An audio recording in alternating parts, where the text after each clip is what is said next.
முதல்வர் வேட்பாளரா வந்து எடப்பாடி பழனிசாமி தவிர வேற யாரு வேணா நான் இங்கதான் ஏத்துக்கிறோம்னு சொல்லி டிடிவி அவர்கள் வந்து ஒவ்வொரு அதுதானே நான் சொல்றேனுங்களே. நான் அவரெல்லாம் சொல்றதுக்கெல்லாம் எனக்கு கருத்து கேட்காதீங்க, என்னுடைய கருத்தை மட்டும் கேளுங்கள். எல்லாம் ஒருங்கிணைவா நான் நினைக்கிறேன். சரி, டிஸ்கஸ் பண்ணலாம். பிரிந்தவர் ஒன்று கூடுவது இல்லையா? இப்போ ஒரு வீட்டில் அடித்தடி நடத்தி சண்டை போட்டு அவங்கள ஒட்டுக்கு சேரது இல்லையா? இது ஒவ்வொருடைய கருத்துக்கள். அந்த கருத்துக்கள் நீங்க கேட்கக்கூடாது. பள்ளிக்கல்வித்துறை அமைச்சரா இருந்திருக்கிறீங்க. தற்பொழுது இந்த பள்ளிக்கல்வித்துறை சம்பந்தமா நீங்க ஒரு குறை கூட சொல்ல, ஒரு பதிவு கூட இது பண்ணல அப்படின்னு உங்க கட்சிக்காரர்களே குற்றம் சாட்டுறாங்க. இல்ல, பள்ளிக்கல்வித்துறையை பொறுத்தவரையும் என்னென்ன பேசியிருக்கிறேன் என்பது சட்டமன்ற பதிவேட்டில் இருக்கிறது. இன்றைக்கு கூட மகேஷ் அவர்கள் ஒரு புக்கை வெளியிடுகிற போது சொன்னார், உயர்கல்வியிலே பள்ளிக்கல்வித்துறையின் மூலமாக மாணவர் படித்ததன் காரணமாக 74% உயர்ந்து இருக்கிறது என்று சொன்னார்.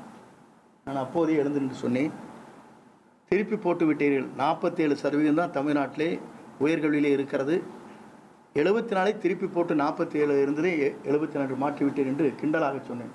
இதுக்கு மேலே சொல்ல முடியாது. நீங்கள் வந்து மற்ற நாட்டை கொச்சைப்படுத்தி கேவலப்படுத்தி பேசும் பழக்கம் எனக்கு இல்லை.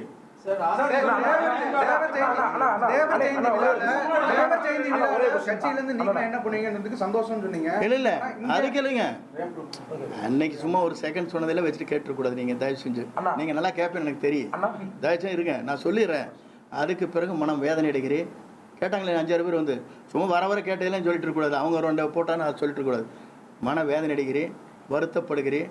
இது போன்ற நிகழ்வு என்பது என் வாழ்வில் இது போன்ற நிகழ்வு ஏற்பட்டிருப்பது என்பது என்னால் வேதனை அளித்து கொண்டே இருக்கிறது என்று சொன்னேன். அதற்கு பிறகு இரவு முழுவதும் நான் தூங்கவில்லை என்று சொன்னேன். அதெல்லாம் கேளுங்களேன். உங்கள் தந்தி ஒன் தொலைக்காட்சியில் சித்தி தினமும் பிற்பகல் 1 மணிக்கு காண தவறாதீர்கள்.